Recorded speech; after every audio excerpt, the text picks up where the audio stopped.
Kabayan, kagaya po ng ating mga naipakikita, ito pong ampalaya na po. Isa po ito sa mga halamang ginagamitan po natin ng mga pabalot, mga supot, papilman, plastic, supot na plastic o kaya naman ay mga net na kagaya po ng ating pinakikita.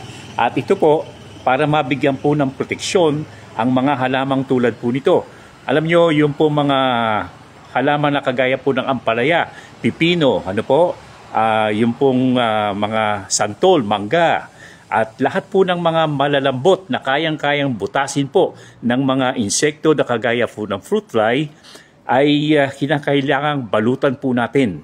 Huwag nating gamitin na yung isang paraan, yung pagbobomba ng mga kemikal para po mabigyan natin ng proteksyon ng ating pong kapaligiran. At syempre, kagaya po ng pinag-uusapan natin sa ating programa, ay yung pong tungkol po sa mga dapat nating iligtas sa ating pong kapaligiran o environment, ang mga honeybees. Ang honeybees po, kabayan, ay isang uri po ng insekto na nagbibigay po ng pagkain po sa atin. Sapagkat yung mga insektong yan, kabayan, ay ginawa po ng ating Panginoong Diyos upang tayo po ay bigyan ng mayamang kapaligiran sa pamamagitan po ng proteksyon o production po ng pagkain. Sila po ang ating protector sa mga nangyayari po sa ating daigdig.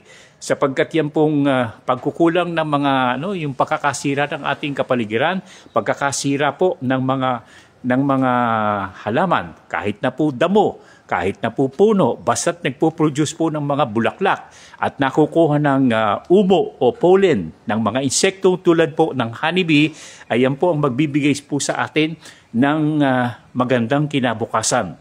At kapag yan ay nasira, sabi nga po ng mga dalubhasa, hindi po tatagal ang sangkatauhan sa mundo sapagkat mawawala ang halaman, mawawala po ang damo, mawawala po ang mga punong kahoy, mawawala po ang isda, mawawala po ang hayop at lahat po ng ito ay pwedeng mangyari kapag sinalanta po natin ang mga insektong kagaya po ng pollinator at hindi po naiiba rito ang mga honeybee at ang pukyutan, kabayan. At kagaya po ng ating nakikita, ang proteksyon lamang po natural. Suputan po natin ang mga kagaya po ng produkto ito na kagaya po ng ampalaya para hindi tayo gumamit ng kemikal. At yan po, kagaya po ng ating naipakikita, kabayan, isang puno lamang po ito ng ampalaya na ating pong gustong ipakita sa inyo kung paano nagiging matagumpay ang isa pong backyard gardening sa pagtatanim ng iba't ibang uri ng mga gulay na kagaya po ng ampalaya. Ka Jerry Geronimo, ang inyong kapiling.